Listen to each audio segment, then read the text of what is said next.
السلام علیکم ورحمۃ اللہ وبرکاتہ۔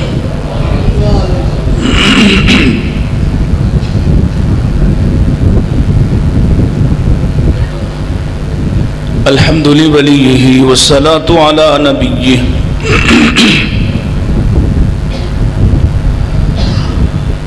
والوزن والعدل والفضل والنظم والعزم بالجزم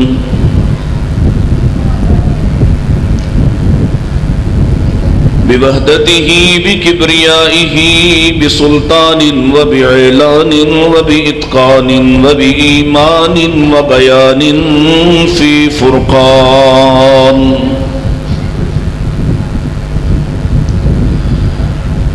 وحده لا شريك له وحده بوحدة موحدا بوحدة موحدا بوحدة وحيدا وأحدا بلا مدد وجدد ونصب ووصف في الكمال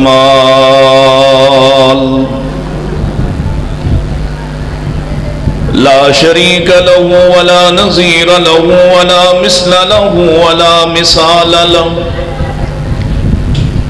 ولا وزير له ولا مقارن له ولا مكازم له ولا مداني له ولا مضارع له ولا جذب وصف عيب كعب بيت خصم له ولا مقارن له ولا مكازم له ولا مداني له ولا مضارع له ولا مناظر له ثم نشهد أن لا إله إلا الله وحده لا شريك له من يشرك في ذاته وصفاته وعاداته وآياته أو يتبرك بغيره من نبي وولي وتقي ونقي ونسيم وحسين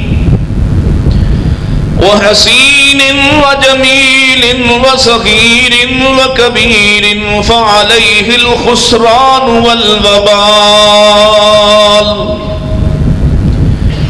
ثم نشهد أن سيدنا وسندنا ونبينا ومولانا مؤيدنا مخدومنا منزومنا معصومنا مقسومنا مقصودنا أجدر الخلق جديرنا أعظم الخلق وأشرف الخلق وأحسن الخلق وأكمل الخلق وأجمل الخلق وأنور الخلق من الحسن والصدارة والولاية والحكاية والعناية والهداية والأمانة والإمامة أعلانا وأجلانا وأتقانا وأزهدنا وأرفقنا وأنبرنا وأخترنا وأكبرنا أحمر أنبر أجدر أطفل أوسك أكمل أجمل له ثم نشهد أن حبيب ربنا وسمدنا محبوب جدلنا ونزلنا ووصلنا إيماننا مبين فرقاننا هادي سبيلنا رونق جدراننا هو عظمة عظمة قدوة رتبة أسوة حسنة وبدلائله القاهرة الغالبة الظاهرة الباطنة صعد إلى سدرة المنتهى في ليلة المعراج كشف الدجى ثم دنا فتدلى فكان قاب قوسين أو أدنى أعوذ بالله السميع العليم من الشيطان الرجيم بسم الله الرحمن الرحيم ألف لام ميم ذلك الكتاب لا ريب فيه هدى للمتقين. وقال الله تعالى فإنما يسرناه بلسانك لتبشر به المتقين وَلِتُنذِرَ بِهِ قَوْمًا لُدًّا.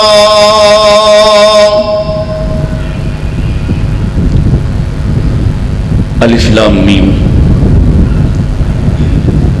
یہی وہ کتاب ہے جس میں کسی قسم کا کوئی شک نہیں ہے،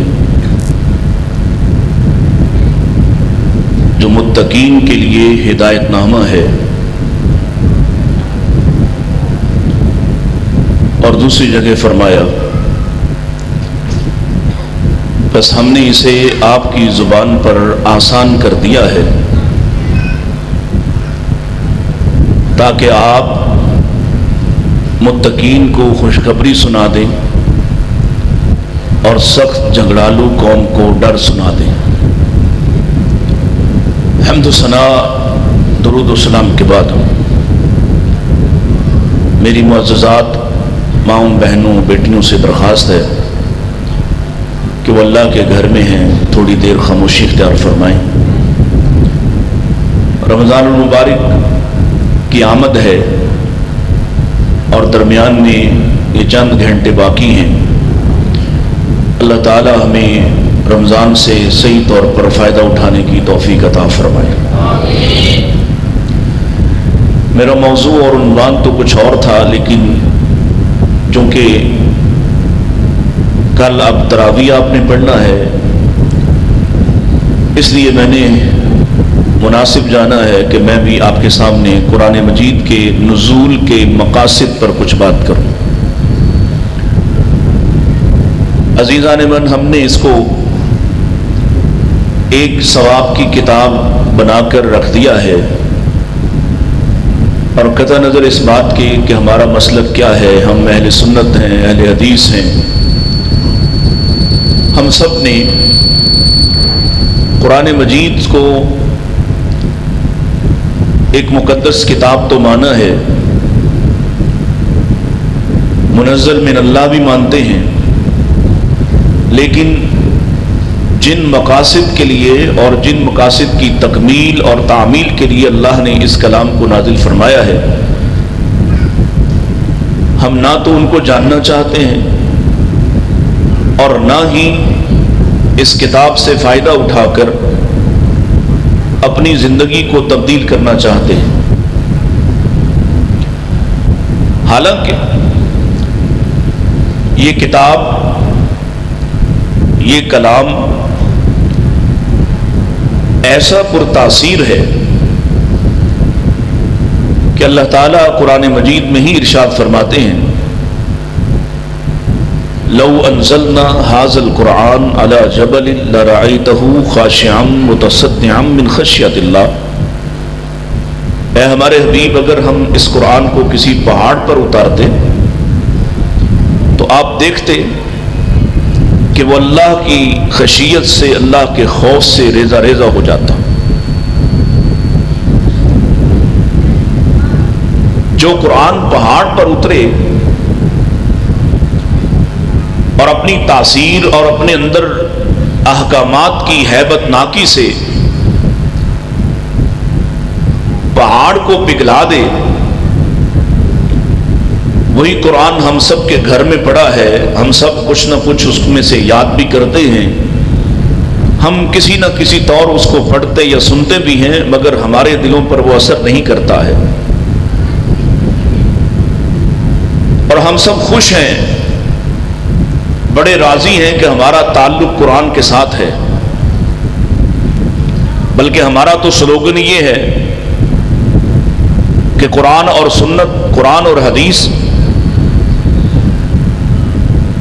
سوال یہ ہے کیا ہم نے واقعی قرآن کے ساتھ وہی تعلق بنایا ہے جو تعلق اس کا حق تھا؟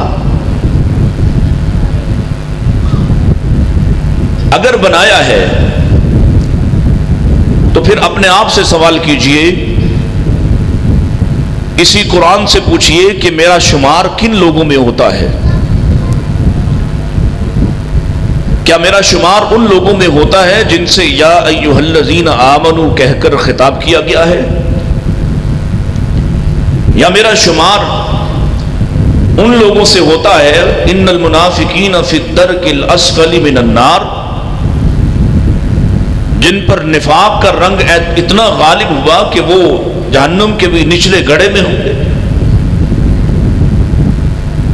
قرآن سے پوچھئے کیا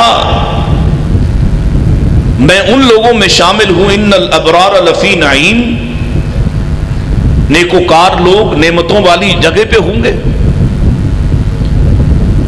یا میرے طرز زندگی سے یہ پتہ چلتا ہے کہ قرآن کا دوسرا طبقہ وَإِنَّ الْفُجَّارَ لَفِي جَحِيمٍ، وہ لوگ جو فجور پہ، فسق پہ، گناہ پر اصرار کرنے والے، اعلان کر کے گناہ کرنے والے، ان کا ٹھکانہ جہنم ہوگا۔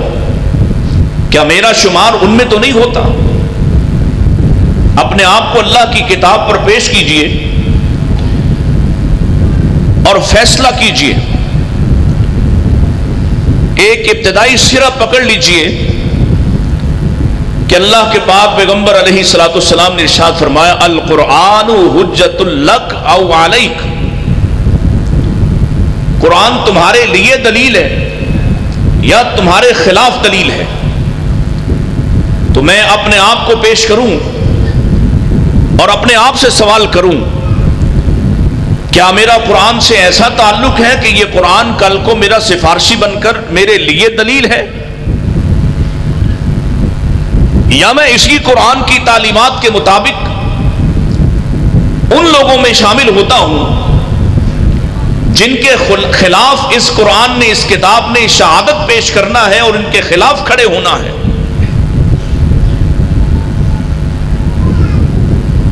وہ زمانہ جو قرآن کا ایک جملہ سنتے تھے تو پاؤں ٹھٹک جاتے تھے، کفر کے باوجود، انکار کے باوجود، دشمنی اور تعصب کے باوجود جب قرآن مجید کا ایک جملہ ان کے کان میں پڑتا تو وہ رک جاتے تھے، کم سے کم تھوڑی دیر غور اور فکر ضرور کرتے تھے۔ میں جو پیدا ہی مسلمانوں کے گھر میں ہوا، جسے ابتدائی گھٹی یہ دی گئی کہ تیرے لیے ایک کتاب اللہ کے پاک پیغمبر علیہ السلام کے سینہ اطہر پر نازل ہوئی ہے، جس کو ابتدائی طور پر سب سے پہلے اگر کسی کن الفاظ اور حروف کی پہچان کروائی گئی تو وہ قرآن کے الفاظ اور حروف ہیں۔ کیا میرا تعلق ایسا ہے؟ کیا میں نے اس کتاب کو سمجھا ہے یا میں نے کبھی اس کو سمجھنے کی جستجو کی ہے؟ کیا میں نے کبھی جانا کہ دنیا جہان کے تمام علوم سیکھنا، جاننا میرے لیے بڑا لازم ہے، میری نوکری اس کے ساتھ وابستہ ہے، میری روزی روٹی اس کے ساتھ وابستہ ہے، میری دنیا کے معاملات اس کے ساتھ وابستہ ہیں، وہ دنیا جس کا دورانیہ انتہائی کم ہے اور جس کتاب کی تعلیمات کے ساتھ میری آخرت منسلک ہے، میری آخرت وابستہ ہے۔ وہ کتاب کیا کہتی ہے، وہ کتاب کیا لینے آئی ہے، اس کا مقصد کیا ہے؟ اس مقصدیت سے ہماری زندگی خالی ہے اور ایک روا روی ہے، ایک چل چلاؤ ہے، کسی کا دعویٰ اس کو چومنے کی حد تک یا اپنے مرنے والوں پر بخشوانے کی حد تک، اور کسی کا صرف سلوگن اور نعرہ ہے کہ ہم قرآن و سنت کو مانتے ہیں۔ قرآن تو بارش ہے، رحمت کی بارش ہے، اور جو اس سے سیراب ہوئے، اللہ کی قسم ہے وہ سراپا رحمت وجود بن گئے۔ قرآن شفا ہے، جو اس کے پاس شفا لینے آیا اسے شفا مل گئی۔ قرآن ہدایت ہے، سراپا ہدایت ہے، اور قرآن کے نزول کا سب سے بلند ترین، اعلیٰ ترین مقصد لوگوں کو ہدایت تک پہنچانا ہے۔ کیا ہم نے اس سے ہدایت کشید کی؟ ہم قرآن کو کھولتے ہیں، توجہ میری طرف رہے، جب تک میں موجود ہوں، آپ سے بات کر رہا ہوں، آپ مجھے دیکھیں، میں آپ کو دیکھ رہا ہوں، اور ایک انتہائی اہم بات سمجھنے کی کوشش کریں۔ ایک ایسا تعلق روٹین کا، معمول کا اس کتاب کے ساتھ اور اس کے مقاصد سے بالکل لا تعلق۔ قرآن مجید آپ پہلا صفحہ کھولتے ہیں تو کیا پڑھتے ہیں؟ بسم اللہ الرحمن الرحیم، الحمدللہ رب العالمین، الرحمن الرحیم، مالک یوم الدین، ایاک نعبد و ایاک نستعین، اہدنا الصراط المستقیم، صراط الذین انعمت علیہم غیر المغضوب علیہم ولا الضالین۔ آپ اللہ کی حمد و ثنا بیان کرتے ہیں، اس کتاب کو کھولتے ہی اللہ کی حمد و ثنا بیان کرتے ہیں، اللہ کی عظمت کو اپنے سامنے دہراتے ہیں، اس کی رحمت کے تذکرے کرتے ہیں، اپنے عقیدے کا اظہار کرتے ہیں، اور اپنے عقیدے کے بعد آپ اگلے صفحات پر اور قرآن کی تعلیمات پر جانے سے پہلے ایک دعا کرتے ہیں، اہدنا الصراط المستقیم، مالک ہمیں وہ راستہ دکھا جو سیدھا ہے، جو مستقیم ہے، جو الجھنوں سے پاک ہے، جو نقائص سے ماورا ہے، جو کجیوں سے مبرہ ہے، وہ راستہ ہمیں دکھا۔ نہ صرف دکھا بلکہ ہمیں اس راستے کا راہی بنا، نہ صرف ہمیں راہی بنا بلکہ ہمیں اپنی حفاظت کے حصار میں لے کر اس راستے کے اختتام پر اس منزل تک پہنچا۔ اور اس کے لیے ضروری ہے کہ آپ اپنی دعا کو مزین کرتے ہیں، اللہ ہمیں وہ راستہ نہیں چاہیے جو گمراہ لوگوں کا ہے، وہ راستہ بھی نہیں چاہیے جو جن پر تیرا غضب اور عقاب نازل ہوا ان کا راستہ بھی نہیں چاہیے۔ جب آپ یہ دعا کر کے اس کی پہلی بڑی سورہ کا آغاز کرتے ہیں تو آپ کیا پڑھتے ہیں؟ الف لام میم، الف لام میم، حروف مقطعات جن کا کوئی معنی دنیا کی کسی شخصیت سے، رسول پاک سے بھی ثابت نہیں۔ کیا معنی ہے اس کا؟ ایک معنی اس کا یوں بھی سمجھیے کہ آپ کتاب ہدایت کے ابتدائیہ سے آپ سر تسلیم خم کرتے ہیں کہ ہمیں اس کے ان معانی کی خبر نہیں ہو سکتی جن معانی تک اللہ نے ہمیں رسائی نہیں دی ہے۔ اور پھر آپ کیا پڑھتے ہیں؟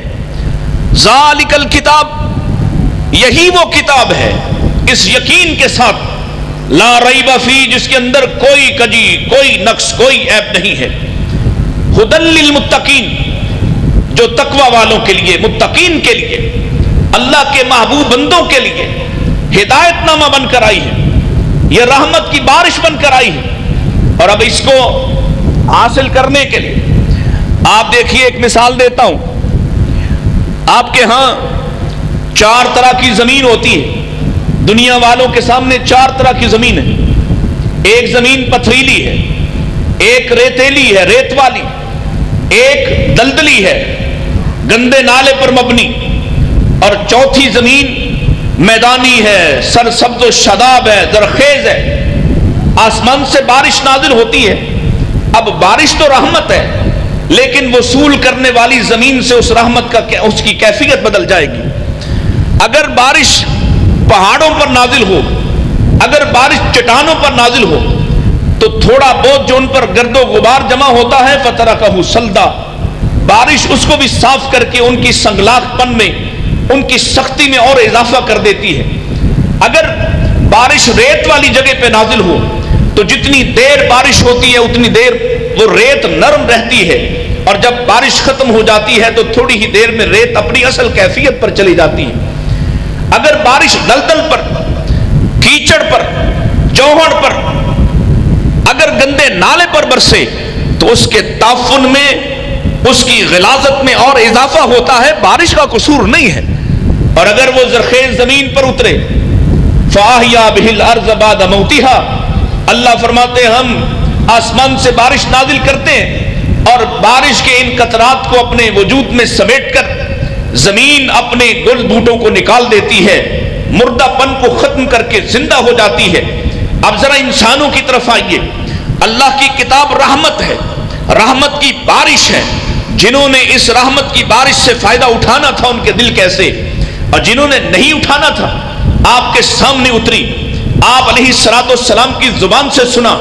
ایک تذکرہ مجھ سے حافظ سیف الرحمان سے سنے، اور ایک زبان محمد مصطفیٰ علیہ السلام کی ہو۔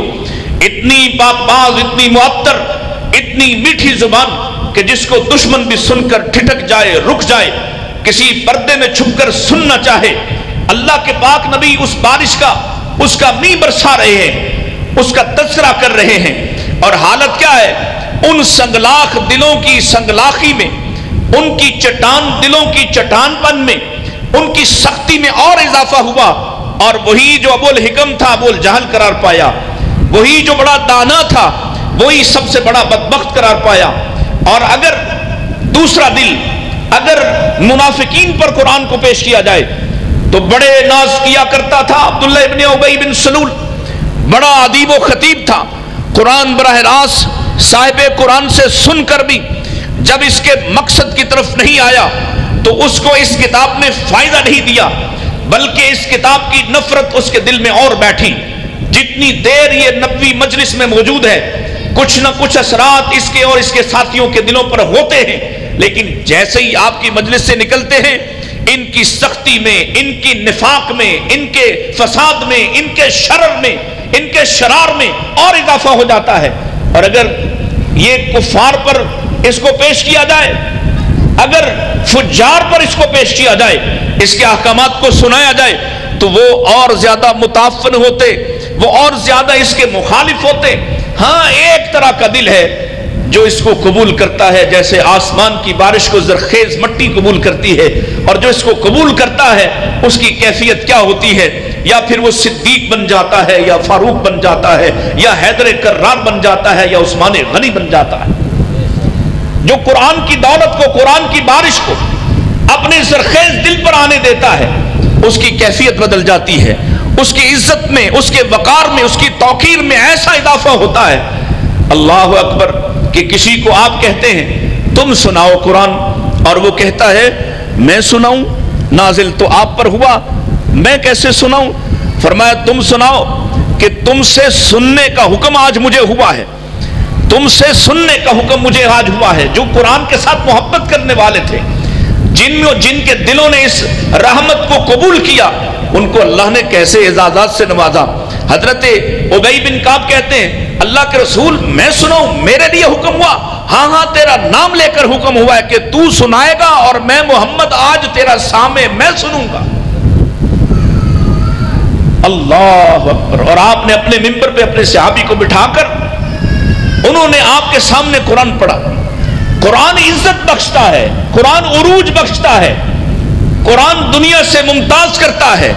اگر اس کے ساتھ تعلق بنا لو، ایسا نہیں جیسا بنا ہوا ہے، ایسا نہیں جیسا اس وقت ہے، اگر اس کے ساتھ تعلق ہو پھر اس طرح نہیں ہو سکتا، پھر تمہارے حالات ایسے نہیں ہو سکتے، پھر تمہاری مشکلات ایسی نہیں ہوں، پھر تمہارے عقائد و اعمال ایسے نہیں ہوں۔ اس کتاب کے ساتھ جو تعلق بناتا، ایک حصہ اس واقعے کا آپ نے سنا ہوا اکثر کہ ایک صحابی ایسا بھی نبی کریم صلی اللہ علیہ وسلم، میں مثالوں پہ اس لیے آ گیا ہوں کہ آپ کو بات یاد رہے، ایک تعلق اس صحابی نے بھی اختیار کیا ہے، اور کیسا تعلق تھا؟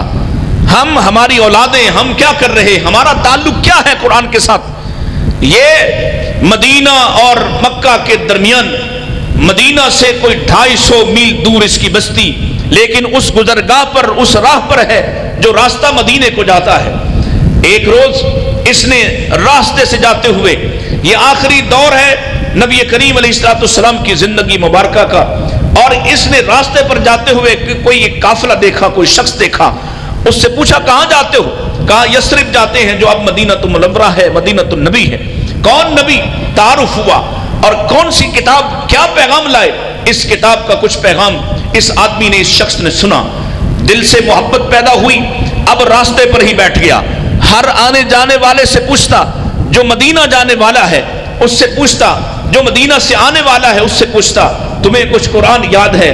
تمہیں کچھ اس کتاب کے کچھ الفاظ، کچھ حروف، کچھ صورتیں، کچھ آیات یاد ہیں، جو سنتا رہا اس کے دل میں قرآن کی محبت بڑھتی گئی، بالآخر اس ایمان کا اظہار اپنے خاندان کے سامنے کرتا ہے۔ یتیم تھا، چچا نے پالا۔ آپ نے اس واقعے کا ابتدائی حصہ سن رکھا ہے کہ اس کو اس کے چچا نے کہا کہ اگر وہاں جانا چاہتا ہے پھر ساری نعمتوں سے، سارے ناز و نعم سے کنارہ کش ہونا پڑے گا۔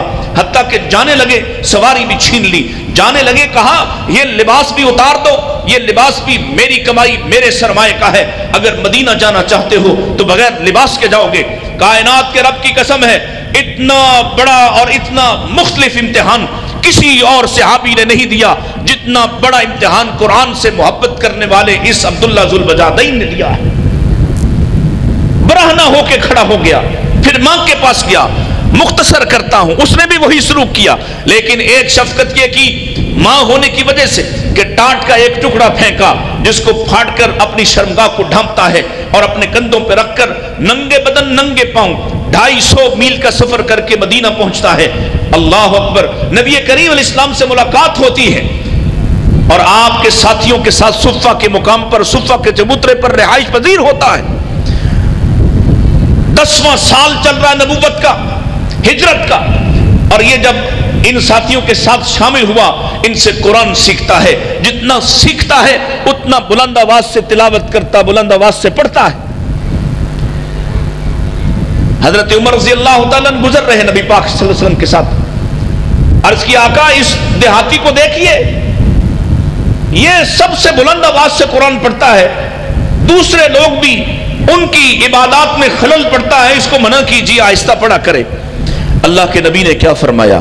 فرمایا اس عمر اس کو چھوڑ دو، یہ اللہ سے، اللہ کے رسول سے محبت کرنے والا، یہ قرآن کی عقیدت رکھنے والا، قرآن کی محبت رکھنے والا، اس نے قرآن اور میری محبت میں اپنا سب کچھ چھوڑ دیا، سب کچھ تج کر آیا ہے، اس کو کچھ نہ کہو، اس کو کوئی حرف نہ کہنا، جیسے پڑھتا ہے پڑھتا رہنے دو۔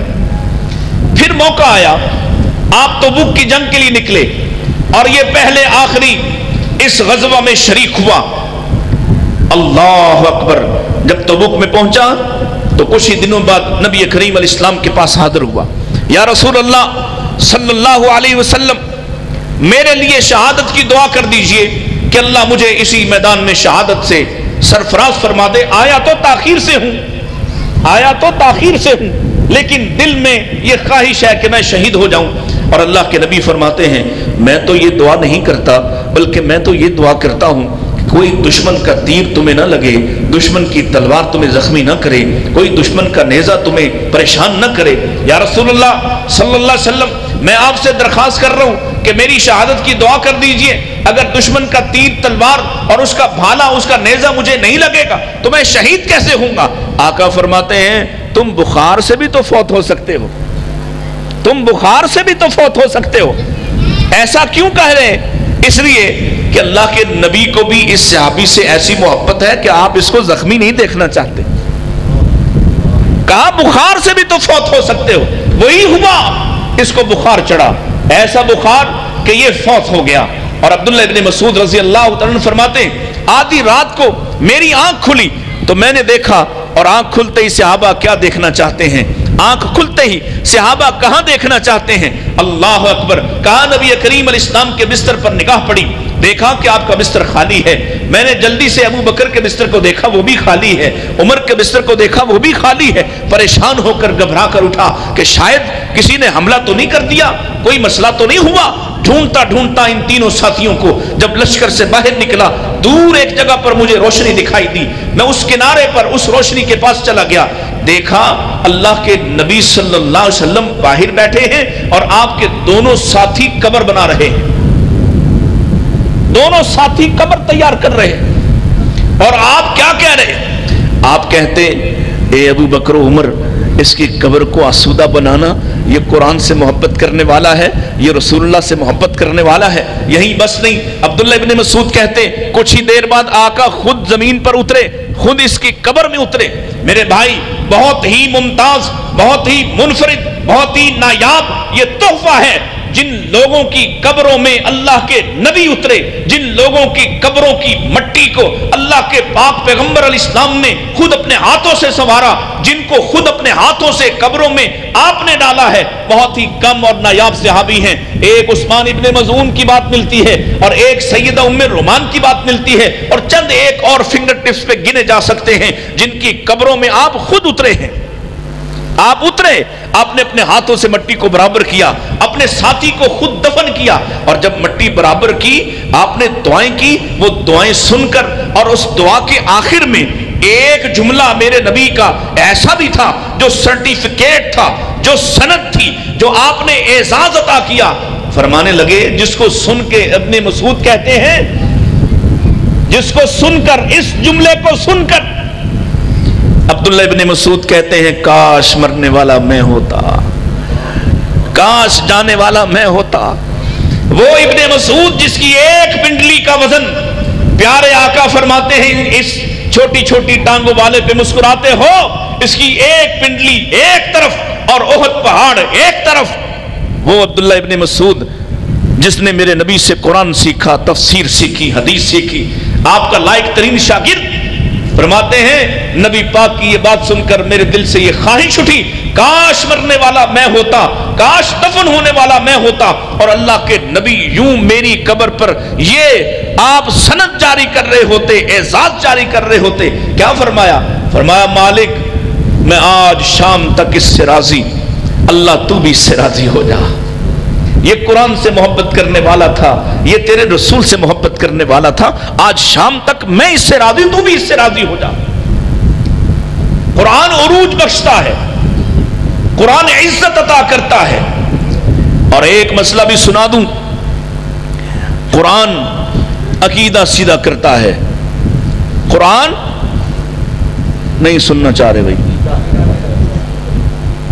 نعرہ تکبیر، گاج کے ذرا گاج کے نعرہ تکبیر، عظمت قرآن، پروفیسر ڈاکٹر مطیع اللہ باجوہ صاحب، آپ سب زندہ باد، توجہ سے بیٹھے۔ قرآن عقیدہ سیدھا کرتا ہے، جو قرآن سے جڑتا ہے اس کا عقیدہ خراب ہوتا۔ کیوں پریشانی ہے؟ 26 علوم پڑھو گے تو پھر قرآن پڑھ سکتے ہو۔ کیوں پریشانی ہے کہ قرآن کا ترجمہ نہ پڑھنا؟ کیونکہ جب قرآن پڑھے گا پھر قبر پرست رہ سکتا، جب قرآن پڑھے گا شرک کر سکتا، قرآن پڑھے گا تو قبروں والوں کے پاس منت مرادیں جا کر مانگ سکتا، قرآن پڑھے گا تو ایسے باطل عقائد پال سکتا، قرآن پڑھتا ہو تو پھر اتنا آوارہ رہ سکتا۔ قرآن تو عقیدہ سیدھا کر دیتا ہے۔ قرآن کا ایک عقیدہ ہے، الرحمن علی العرش استوى، الرحمن علی العرش استوى، استوا علی العرش، اللہ کو اس کی شان کے ساتھ عرش پر ماننا، اور کیا کیفیت ہے اللہ ہی جانتے ہیں، اس کیفیت کے بارے سوال جواب، اس کیفیت کے بارے تفتیش تحقیق کرنے کی ضرورت نہیں، لیکن اللہ کو عرش پر ماننا، استوا علی العرش، یہ عقیدہ قرآن کا ہے۔ اور جنہوں نے قرآن کو اپنا امام نہیں بنایا وہ کیا کہتے ہیں؟ اور میرے اور آپ کے بچوں کو بھی ایسے بدبخت اسکولوں کے اندر یہ تعلیم دینے کی کوشش کی جاتی ہے، اللہ ہر جگہ موجود ہے، کہا جاتا ہے، بچے سے پوچھو اللہ کہاں ہے، وہ کہے گا ہر جگہ۔ کہاں ہے؟ دل میں رہتا ہے۔ یہ عقیدہ، یہ تو صوفیوں کا عقیدہ ہے۔ قرآن والوں کا یہ عقیدہ، اللہ کہاں ہے؟ بولیں ذرا۔ چھوٹی سی بچی کو پیارے نبی علیہ السلام نے مدینہ کے راستے پر پوچھا، میرے اور تمہارے بھی 4 سال کے بچے کو پتہ ہونا چاہیے عقیدہ کیا ہے، اور اس کے لیے قرآن سے جڑنا پڑے گا۔ آقا نے چھوٹی سی بچی کو روک کے پوچھا، این اللہ، اللہ کہاں ہے؟ اس نے کہا فی السماء، آسمانوں میں، آسمانوں میں۔ ایک صحابی نبی پاک علیہ السلام کے پاس آیا، کہنے لگا اللہ کے رسول میں نے اپنی لونڈی کو تھپڑ مارا ہے، اب میرے دل میں پچھتاوا ہے، میں اس لونڈی کو رہا کرنا چاہتا ہوں، آزاد کرنا چاہتا ہوں، اپنے دل کو ٹھنڈا کرنا چاہتا ہوں، تھپڑ مارا اس کو. اللہ کے رسول فرماتے ہیں میرے پاس لاؤ، اگر وہ مسلمان ہوئی تو چھوڑ دیں گے. میرے پاس لاؤ، اگر مسلمان ہوئی، ایمان والی ہوئی تو چھوڑ دیں گے، رہا کر دیں گے. اللہ اکبر. اس لونڈی کو لایا گیا اور توجہ میری طرف رہے، آپ نے اس سے 2 سوال پوچھے. کتنے؟ صرف 2 سوال. پہلا سوال اس عورت سے، اس لونڈی سے اللہ کے نبی علیہ السلام نے پہلا سوال کیا، این اللہ، اللہ کہاں ہے؟ اس نے کہا فی السماء، آسمانوں میں. سن لو، اس عقیدے کو یاد کر لو، قرآن عقیدوں کو سیدھا کر دیتا ہے. قرآن باطل کو قریب پھٹکنے ہی نہیں دیتا ہے، قرآن خود جواب دیتا ہے. اللہ اکبر. اس نے کہا آسمانوں میں. اور دوسرا سوال پوچھا من انا، میں کون ہوں؟ کہنے لگی انت رسول اللہ صلی اللہ علیہ وسلم. 2 سوالوں کے جواب دیے کہ اللہ آسمانوں میں اور آپ اللہ کے رسول ہیں. پیارے آقا فرماتے ہیں میرے صحابی آزاد کر دے، پکی مسلمان ہے، پکی مومنہ ہے. قرآن عقیدہ ٹھیک کرتا ہے. اور جو لوگ قرآن کے ساتھ جڑتے ہیں، ایک مسئلہ ہے نا یہاں ہمارے بعض دوست کہتے ہیں، وہ کہتے ہیں چھوٹا بچہ نماز نہیں پڑھا سکتا. ہے نا مسئلہ ایک لکھا ہے ان کی کتابوں میں، چھوٹا بچہ نماز نہیں پڑھا سکتا اس لیے کہ اس کے پیچھے نماز پڑھنے سے ہمارے امام صاحب نے منع کیا ہے. قرآن اماموں کا مسئلہ بھی حل کر دیتا ہے، قرآن کوئی چیز چھوڑتا ہی نہیں. اور دراصل رسول اکرم صلی اللہ علیہ وسلم کی وضاحت یہ بھی قرآن کا حصہ ہے. قرآن کی بینات اللہ نے محمد علیہ السلام کے سینے پر نازل فرمائی. جب قرآن اتر رہا تھا تو اللہ کے رسول یاد کرنے کی کوشش کرتے تھے. آقا سے کہا گیا، فرمایا گیا لا تحرک بہ لسانک لتعجل بہ ان علینا جمعہ وقرآنہ. آپ پیچھے پیچھے مت پڑھیے، آپ کے سینے پر اس کو جمع کرنا بھی ہمارا کام ہے، پھر آپ کی زبان مبارک سے اس کی تلاوت کروانا بھی ہمارا کام ہے. آپ کچھ مت کہیے، بلکہ ایک آیت چھوڑ کر اگلی بات میں کہا ثم ان علینا بیانا. قرآن کے اندر کیا راز چھپے ہیں اور قرآن آپ سے کیا چاہتا ہے، قرآن کے اندر کون سے علوم و فنون ہیں، یہ علم بھی ہم آپ کے سینے پر اتاریں گے، آپ پر اتاریں گے. بینات بھی ہم نازل کریں گے اور اس کا بیان اور اس کا ابلاغ کرنے کا طریقہ بھی ہم سکھائیں گے. آپ کو کچھ کرنے کی ضرورت نہیں. یعنی معنی بھی وہ متعین ہوگا جو رسول اللہ متعین کرتے ہیں. یہ ایک بہت بڑا مسئلہ ہے، ایک بڑا فقہی مسئلہ ہے کہ قرآن کے معانی کون سمجھائے گا، قرآن کے مطالب کون سمجھائے گا. سیدنا ابو بکر صدیق رضی اللہ تعالیٰ قرآن مجید کا ایک جملہ پڑھ کے پریشان ہو کر آئے. کیا پڑھا؟ من یعمل سوءا یجزا بہ. اتنا سا جملہ پڑھا تو اٹک گئے، ٹھٹک گئے. کیا کہتا ہے قرآن؟ جو بھی برائی کرے گا، جو بھی گناہ کرے گا، اس کو اس کا بدلہ چکانا پڑے گا، اس کو سزا ملے گی. رک گئے، آگے نہیں بڑھے. اسی بات پہ الجھ گئے، روتے ہوئے نبی پاک علیہ السلام کے پاس آئے. قرآن سے ایسا تعلق، اس کے ایک ایک جملے پر تم ٹھٹکو، رک جاؤ، اپنے سینے کو اس کے نور سے منور کرو، پھر آگے بڑھو، پھر تمہیں پتہ چلے یہ کتاب کیسی عظیم کتاب ہے. آئے رسول اللہ صلی اللہ علیہ وسلم کے پاس، آ کر پوچھتے ہیں ما یبکیک یا ابی بکر، ابی بکر تم کیوں روتے ہو، کیا ہوا، کیوں رو رہے ہو؟ نبی کریم علیہ السلام کو اپنے یاروں میں سے اگر کسی کی پریشانی سب سے زیادہ محسوس ہوتی ہے تو وہ جناب ابو بکر رضی اللہ تعالیٰ عنہ. کیوں روتے ہو؟ آقا میں نے قرآن میں یہ بات پڑھی ہے، میں نے یہ بات پڑھی ہے کہ جو بھی غلطی ہوگی اس کی سزا ملے گی. اللہ کے نبی نے جواب دینے کی بجائے 3 سوال کیے. الست تصیبک، تجھے کوئی مصیبت آتی ہے؟ الست تحزن، تجھے کوئی غم آتا ہے؟ الست تمرض، کیا تجھے کبھی بیمار پڑتا ہے؟ آقا ہاں بیمار بھی پڑتا ہوں، غم بھی آتا ہے، مصیبت بھی آتا. کیا کرتے ہو؟ فرمایا میں تو صبر کرتا ہوں. کہا ذاک بذاک، یہ جو تم چھوٹی چھوٹی مصیبتوں، پریشانیوں، دکھوں، تکلیفوں، بیماریوں پر صبر کرتے ہو تو اللہ تمہارے صبر کرنے کی وجہ سے چھوٹی چھوٹی خطاؤں کو بھی معاف کر دیتا ہے. معانی بھی مصطفیٰ بتائیں گے مانا غامدی نہیں کرے گا، مانا محمد علی مرزا جیلمی نہیں کرے گا، مانا بھی معانی بھی اس کے مفاہیم بھی اللہ کے نبی بیان کریں گے۔ اللہ اکبر۔ اور وہ معانی باطل ہیں جو رسول اللہ کی سنت کے مخالف ہوں، وہ مفاہیم باطل ہیں، مردود ہیں جو اللہ کے رسول علیہ الصلوۃ والسلام کی سنت اور سیرت کے مخالف ہوں۔ صحابہ آئے، آپ کی جماعت آئی اور آ کے کہنے لگے یا رسول اللہ صلی اللہ علیہ وسلم، ہم نے قرآن میں ایک جملہ پڑھا ہے اور پریشان ہے، آنکھوں میں آنسو لیے آئے ہوئے ہیں۔ کیوں؟ قرآن پر غور کرتے تھے، قرآن پر سوچا کرتے تھے، قرآن پر رکا کرتے تھے، اس کو سمجھا کرتے تھے۔ اور کیا پڑھا ہے؟ الذین آمنوا ولم یلبسوا ایمانہم بظلم اولئک لہم الامن وہم مہتدون۔ وہ لوگ جو ایمان لائے اور اس کے بعد اپنے ایمان کے بعد انہوں نے کبھی اس کے ساتھ ظلم کی ملاوٹ نہ کی، یہی لوگ امن میں ہوں گے، یہی ہدایت پر ہوں گے۔ قرآن کا یہ جملہ پڑھا تو صحابہ پریشان ہیں اور نبی پاک سے آ کے کیا کہتے ہیں؟ یا رسول اللہ اینا من لم یظلم نفسہ، اللہ کے نبی کون ہے جو اپنی جان پر کوئی غلطی، کوئی کوتاہی، کوئی بوجھ نہ اٹھا لے، یعنی کوئی گناہ نہ کرے، ایسا کیسے ہو سکتا ہے؟ رسول اللہ صلی اللہ علیہ وسلم مسکرائے اور فرمایا نہیں، تم نے اس کا معنی صحیح نہیں سمجھا۔ یہاں ایمان کے ساتھ ظلم کی ملاوٹ سے مراد گناہ نہیں ہے، کیا ہے؟ ان الشرک لظلم عظیم، شرک کرنا، ایمان کے بعد جس نے شرک کیا وہ امن سے بھی گیا، وہ ہدایت سے بھی گیا۔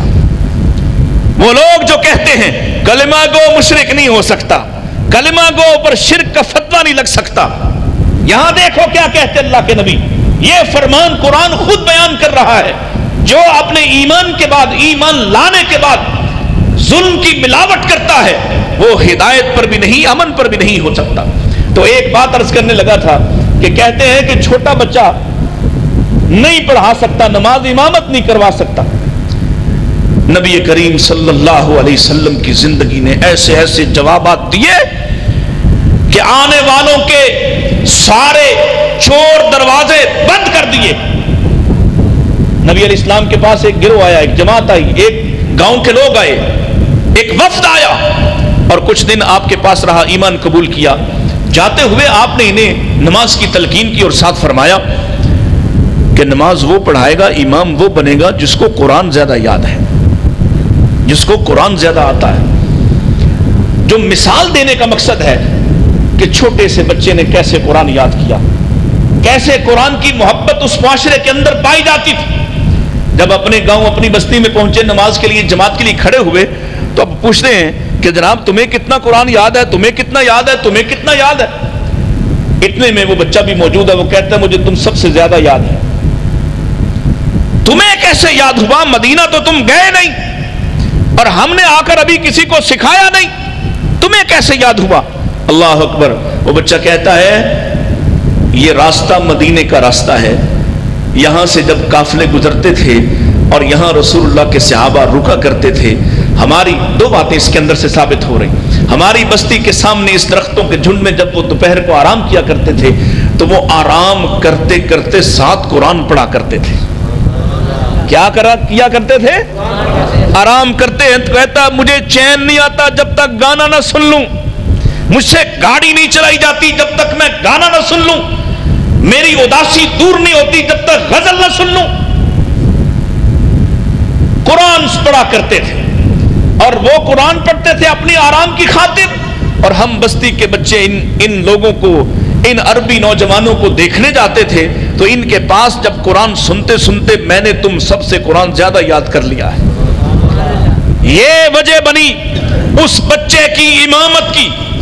اور جب وہ امام کھڑا ہوا، ایک قمیص پہنے ہوئے ہے، سراویل لمبی قمیص پہنے ہوئے ہے، جب سجدے میں گیا تو پیچھے سے گزرنے والی ایک عورت نے بلند آواز سے کہا اپنے امام کا سطر تو ڈھانپو، یعنی اتنا چھوٹا تھا کہ صرف قمیص پہنی ہوئی تھی۔ قرآن عقیدہ سیدھا کر دیتا ہے، قرآن الجھنیں دور کر دیتا ہے۔ اور قرآن، آخری حصہ عرض کر دوں، وقت کافی ہو گیا ہے، قرآن آپ کو یا آپ کے حق میں دلیل ہے یا آپ کے مخالف وکیل ہے، آپ نے فیصلہ کرنا ہے، کیونکہ قرآن نے کوئی بات نہیں چھوڑی، کوئی ایسی چیز نہیں کوئی ایسا راستہ نہیں، کوئی ایسی خبر نہیں۔ کہاں سے شروع ہوا؟ قرآن تمہیں بتاتا ہے تم کہاں سے آئے۔ دنیا آج بھی ٹکرے مارتی پھرتی ہے، کوئی بندر سے اپنا وجود ثابت کرتا ہے، کوئی مینڈک سے ثابت کرتا ہے، کوئی کسی دھماکے سے ثابت کرتا ہے۔ کوئی کہتا ہے دھماکہ ہوا، پہاڑ بن گئے، درخت بن گئے، آسمان بن گئے، زمین بن گئی۔ تمہیں یہ کہانیاں سناتے، قرآن کہتا ہے تم کہاں سے آئے ہو۔ پہلی وحی کے ساتھ ہی یہ پیغام بھیج دیا، اقرا بسم ربک الذی خلق خلق الانسان من علق۔ تم کہاں سے آئے ہو؟ قرآن بتلاتا ہے یا ایھا الناس اتقوا ربکم الذی خلقکم من نفس واحدہ وخلق منها زوجها۔ قرآن بتلاتا ہے اللہ نے ایک سے شروع کیا ہے، ایک کو بنایا ہے، وخلق منها زوجها، اس کی پسلی سے اس کے جوڑے کو نکالا ہے۔ قرآن بتلاتا ہے، قرآن نے تمہارے آنے کی حقیقت بھی واضح کر دی۔ قرآن کہتا ہے تم مرو گے، پھر ثم اماتہ فاقبرہ، تم قبروں میں جاؤ گے۔ قرآن کہتا ہے تم اٹھائے جاؤ گے۔ قرآن کہتا ہے تم اللہ کے سامنے پہنچائے جاؤ گے۔ الی اللہ مرجعکم جمیعا فَيُنَبِّئُكُم بِمَا كُنتُم فِيهِ تَخْتَلِفُونَ۔ قرآن کہتا ہے تم اللہ کے سامنے پہنچائے جاؤ گے،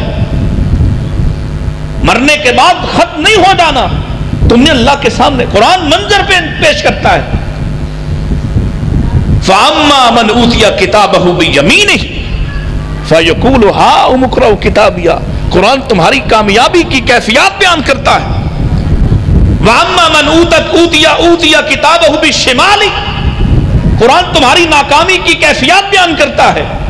قرآن جنت بیان کرتا ہے، قرآن جہنم بیان کرتا ہے۔ کوئی ایسی بات عمل سے لے کر عقیدے سے لے کر کوئی چھوڑا ہی نہیں ہے، کچھ ہے ہی نہیں ایسا جو تمہیں نہ ملتا ہو۔ اور جب تم اس کے علوم کی طرف نکلو گے تو ایک جہان آباد ہے۔ دنیا کائنات کے اندر کوئی ایسی کتاب نہیں جس کو اتنا زیادہ پڑھا جاتا ہو۔ دنیا کائنات کے اندر کوئی ایسی کتاب نہیں جس پر اتنا زیادہ لکھا جاتا ہو۔ کوئی ایسی کتاب نہیں جس کی اتنی زیادہ تلاوت کی جاتی ہو، اور کوئی ایسی کتاب نہیں جو حقائق پر اس قدر مصدق ہو، اس قدر مہیمن ہو، اس قدر محافظ ہو کہ کائنات کی کوئی ایک بات بھی اس سے چھپی ہوئی نہیں ہے۔ یہ قرآن ہے۔ اب اگر آپ نے اس کے ساتھ تعلق نبھایا تو بھی کل قرآن نے شروع ہونا ہے، رمضان نے شروع ہونا ہے۔ پیارے آقا کیا فرماتے ہیں؟ توجہ میری طرف، بس آخری باتیں۔ فرما الصیام والقرآن، روزے اور قرآن کیا کریں گے؟ یشفعان للعبد، روزے رکھنے والے قرآن پڑھنے والوں کی یہ دونوں سفارش کریں گے۔ قرآن کہے گا، روزہ کہے گا اے ربی منعتہ الطعام والشہوہ، اے میرے اللہ میں نے اسے شہوات سے روکا، میں نے اسے کھانے سے روکا اور یہ رک گیا، فشفعنی فی، میری سفارش اس کے حق میں قبول کی جائے۔ اور قرآن کہے گا اے رب منعتہ النوم باللیل، اللہ میں نے راتوں کو سونے سے اس کو روکے رکھا، یہ جاگتا تھا اور قرآن پڑھتا تھا، جاگتا تھا اور قرآن پڑھتا تھا۔ تم نے کبھی یہ لذت لی ہے؟ سوئے رہے جو جاگے بھی تو کسی ایسے سفلی اور سطحی مقصد کے لیے؟ کبھی سوچا تمہارے نبی کیا کرتے تھے؟ سیدہ عائشہ رضی اللہ عنہ کی روایت زیادہ آ گئی ہے اس موقع پر، فرماتی ہے ایک رات اللہ کے رسول صلی اللہ علیہ وسلم میرے گھر تشریف لائے، میری باری ہے، میرا دن ہے، وہ آپ میرے گھر تشریف لائے اور رات کا وقت ہے، کافی رات بیت چکی ہے، اور آپ جب تشریف لاتے اس سے پہلے کا معمول یہ تھا آپ مجھ سے باتیں کرتے، آپ مجھ سے بات چیت کیا کرتے، لیکن آج جب آئے تو کہا عائشہ آج کی رات مجھے چھوڑ دو۔ کیا مانا؟ کہ تم سو جاؤ، آرام کرو اور مجھ سے تعارض نہ کرو۔ دیکھیے میرے نبی کا انصاف کیا کمال کا ہے۔ آپ شوہر ہیں لیکن بیوی کا وقت ہے، آج باری ان کی ہے، اگر آج اضافی عبادت کرنے کو بھی جی چاہتا ہے تو آپ اپنی بیوی سے اجازت طلب کر رہے ہیں، آج کی رات چھوڑ دو۔ میں نے عرض کیا آقا میں کیسے مطمئن ہو جاؤں گی؟ میں تو آپ کا انتظار کرنے والی، میں تو آپ کے لیے انتظار کرنے والی، میں آپ سے بات چیت کیے بغیر، آپ کے ساتھ وقت گزارے بغیر میں کیسے مطمئن؟ فرمایا آج کی رات چھوڑ دو۔ جب یہ کہا تو کہا ٹھیک ہے، اور اللہ کے رسول نے کیا کیا؟ آپ کھڑے ہو گئے، اور سیدہ چونکہ وقت آپ کا ہے اور آپ سے اجازت لی گئی ہے تو دل میں تجسس تھا کہ اللہ کے رسول کیا کرتے ہیں، مجھ سے اجازت لی ہے، رات بھر کا مجھ سے آج چھٹی مانگی ہے، تو کریں گے کیا؟ رسول اللہ صلی اللہ علیہ وسلم کھڑے ہوئے اور آپ قرآن پڑھ رہے ہیں اور روتے جاتے ہیں، رکوع میں گئے تو رو رہے ہیں، سجود کر رہے ہیں تو رو رہے ہیں۔ کہا اس سے پہلے میں نے اللہ کے رسول کو اتنا روتے ہوئے کبھی نہ دیکھا تھا، کھڑے ہیں تو رو رہے، رکوع میں تو روتے، سجود میں روتے، حتیٰ کہ جب آپ پہلے اپنی عبادت مکمل کرتے، جب اپنے بستر پر لیٹتے تو میری طرف رخ فرمایا کرتے تھے، لیکن جب آج آپ اپنے بستر پر لیٹے تو آپ نے چہرہ پلٹ کر، رخ بدل کر دوسری طرف منہ کر لیا، اور آپ اپنے سرہانے پر، اپنے تکیے پر سر رکھے بھی سسکیوں کے ساتھ رو رہے ہیں۔ ساری رات یوں ہی بیت گئی، اور صبح بلال آ گئے، وہ جگانے آیا کرتے تھے، آقا وقت ہو گیا نماز کا، اور نبی کریم علیہ السلام اٹھے اور بلال سے جب پہلی بات اور کلام کیا تو فرمایا بلال لوگوں کو کیا ہو گیا ہے، لوگ سوئے ہوئے ہیں جبکہ آل عمران کی آخری آیات نازل ہو چکی ہیں۔ قرآن کیا ہے؟ قرآن بہت بڑی کتاب ہے، اس کے ساتھ یوں سرسری سا تعلق، پڑھ لیا تو پڑھ لیا، نہ پڑھا تو نہ صحیح، اوپر سے دیکھ کے مسلمان کی اولاد کو پڑھنا نہ آئے، تم کیسے کھڑے ہوگے اللہ کے سامنے؟ اس کو تو سمجھنا تھا، اس کو تو اتارنا تھا، اس کو تو اپنے وجود کے اندر سمونا تھا، اس کے مطابق، اس کی گائیڈنس کے مطابق، اس کی رہنمائی کے مطابق زندگی گزارنا تھی۔ گویا یہ کہ تمہیں اس کو پڑھنا ہی نہ آتا ہو اور تم بڑی معمولی سی بات سمجھو۔ اللہ اکبر۔ آخری حصہ ہے نبی کریم صلی اللہ علیہ وسلم آپ کی وہ حدیث جو میں نے شروع میں سنائی، القرآن حجت لک او علیک، قرآن یا تمہارے لیے دلیل ہے یعنی سفارشی بن کر، یا تمہارے مخالف مدعی ہے، اور جب تمہارے خلاف مدعی ہے تو اس کا مقدمہ کون لڑے گا؟ کبھی سوچا؟ تمہارے خلاف مدعی قرآن، مظلوم قرآن، عدالت اللہ کی، وکیل جناب مصطفیٰ کریم صلی اللہ علیہ وسلم، اور وہ کہہ رہے وقال الرسول یا رب ان قوم اتخذوا ھذا القرآن مہجورا، یہ میری قوم ہے جو قرآن میں نے زخم زخم ہو کر ان تک پہنچایا، اس کی قدر نہیں کی ہے۔ اور پیارے نبی علیہ السلام کی ایک حدیث، اللہ کے رسول پل صراط پر بھی سفارش کریں گے، آپ میزان پر بھی سفارش کریں گے، آپ حوض پر بھی سفارش کریں گے۔ اللہ اکبر، بڑی سفارت ہو چکی، لوگ جنت جہنم جا چکے، تمہارے لیے کوئی، تمہاری بیوی پریشان نہیں ہوگی، کوئی شوہر پریشان نہیں ہوگا، کسی کے جہنم جانے پر کسی کے ماں باپ رو نہیں رہے ہوں گے، سب اپنی اپنی موج میں ہیں، لیکن ایک ذات وہاں ہے جو تمہارے لیے جہنم جانے کے باوجود بھی پریشان ہے۔ پیارے نبی علیہ السلام کی حدیث، آپ اللہ کے سامنے بار بار آئیں گے اور اس روایت کے مطابق 4 مرتبہ اللہ کے سامنے جائیں گے، پھر سجدہ کریں گے، اللہ پھر ان سے کہے گا یا محمد ارفع راسک، اے میرے نبی، اے میرے محمد سر اٹھائیے، سل توتا، سوال کیجئے دیا جائے گا، اشفع تشفع، آپ سفارش کیجئے سفارش قبول کی جائے گی، اور اللہ کے نبی سفارش کریں گے، اور اللہ کے نبی فرماتے ہیں فَيُحِدُّ لِي حَتَّى، اللہ میرے لیے جہنم میں ایک حد مقرر کر دے گا، اے میرے مصطفیٰ تم آئے ہو تو اتنوں کو نکال کر لے جاؤ، پہلی دفعہ، دوسری دفعہ، تیسری دفعہ، چوتھی دفعہ، حتیٰ کہ جن کے پاس چیونٹی جتنا ایمان ہوا ان کو بھی میں نکال لاؤں گا، اور پھر اس کے بعد مجھے حیا آئے گی اللہ کے سامنے جاتے ہوئے، یعنی میں تھوڑا سا شرما رہا ہوں گا، اتنے کچھ رہا ہی نہیں، اور اس کے بعد بھی جو رہ جائیں گے اللہ اپنی رحمت کی لپ میں ڈال کر ان سب کو جہنم سے نکال کر جن کے پاس بنیادی عقیدہ توحید کا موجود تھا، اعمال کی بنیاد پر وہاں قابو آئے ہوئے تھے، وہاں سزا بھگت رہے تھے، ان سب کو اپنی لپ میں ڈال کر اللہ جنت میں ڈال دے گا۔ اور پھر پتا ہے کچھ لوگ پھر بھی رہ جائیں گے، اور وہ لوگ کون سے لوگ ہیں؟ وہ کون سے لوگ ہیں جو ایمان والے ہونے کے باوجود آخر تک جل رہے ہیں؟ وہ کون ہیں؟ حدیث میں فرمایا جن کو قرآن نے روک رکھا ہے، جن کے مخالف قرآن کھڑا ہے، قرآن اپنا مقدمہ واپس نہیں لے رہا، اس لیے یہ ابھی بھی سزا بھگت رہے ہیں۔ اس کے ساتھ تعلق نبھاؤ، اس کے ساتھ قرآن مہینہ آ گیا، سو مت جاؤ، سارا سال ہی سوتے ہو، جاگو، رب کی کتاب کے ساتھ تعلق بناؤ، اس کو سمجھو۔ کبھی میرے بھائی حافظ سیف الرحمان کے پاس آؤ، کہو یہ آیت سمجھا دو، ہمیں آیت کا مطلب سمجھ نہیں آ رہا، یہ آیت، یہ ترجمہ میں نے پڑھا، مجھے اس کا مفہوم سمجھا دو، مجھے سمجھ نہیں آ رہی۔ دیکھو قرآن کے ساتھ محبت، تم اس کے ساتھ محبت کرتے جاؤ، اللہ کی قسم اٹھا کر کہتا ہوں اللہ تمہیں زمانے میں بھی ممتاز کر دے گا، اور کل قیامت کا تو معاملہ ہی بڑا مختلف ہے۔ قرآن جس کے سینے میں ہوا اس کو کہا جائے گا اقرا ورتقی، پڑھتا جا اور چڑھتا جا، جہاں تیرا قرآن مکمل ہوگا وہاں تیرا مقام مکمل ہوگا، جتنا قرآن کے ساتھ تعلق ہوگا اتنا قرآن تمہارے ساتھ ویسے ہی وفا نبھائے گا۔